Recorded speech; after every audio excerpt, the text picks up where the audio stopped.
सुबह सुबह कार्डियो किया ख़त्म।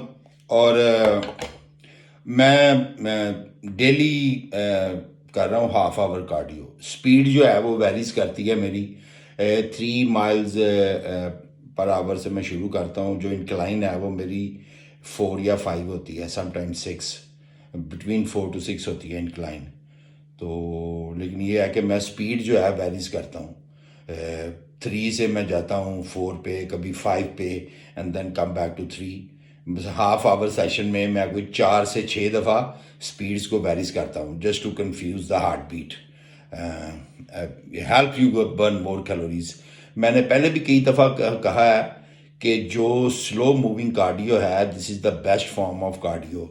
क्योंकि जब आप स्लो मूविंग कार्डियो करते हैं तो उसमें जो बॉडी है वो ऑक्सीजन और स्टोर फैट यूज़ करती है फ्यूल करने के लिए उसको। लेकिन जब आप हिट कार्डियो करते हैं, स्प्रिंट्स लगाते हैं, या कोई जिस तरह लोग ये पुश करते हैं वेट्स को ग्राउंड्स के ऊपर, या इस तरह की कोई मसलन जिसमें एकदम आप बहुत ज़्यादा एनर्जी यूज़ करते हैं, तो इस वो जो फॉर्म ऑफ कार्डियो है वो फैट और ऑक्सीजन ही यूज़ उसमें होती, उसमें आपका स्टोर ग्लाइकोजन यूज़ होता है। उसका भी एक रोल है, ऑब्वियसली उसका भी एक रोल है।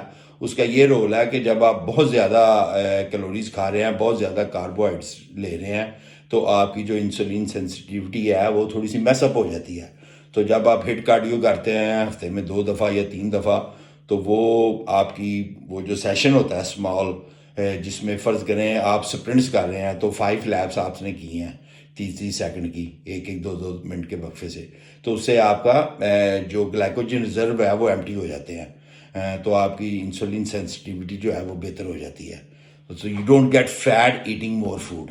ये सारा जो लीन बॉडी मास गेन करना है ना, उसमें इंसुलिन का बहुत अहम रोल है।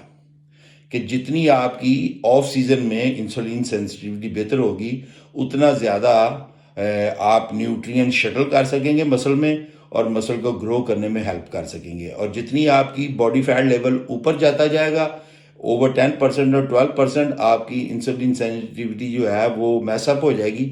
और फिर उसके बाद आप मसल वेट नहीं गेन कर सकते। वैसे तो आप जितना मर्जी वेट गेन करते रहें, fat weight doesn't really mean anything. अगर एंड ऑफ द डे जब आप स्टेज पे गए हैं तो वो काउंट होता है। वहाँ आपको पता चलेगा, वो भी 1 साल बाद, कि भाई मैंने तो 1 पाउंड भी गेन नहीं किया पूरे साल में।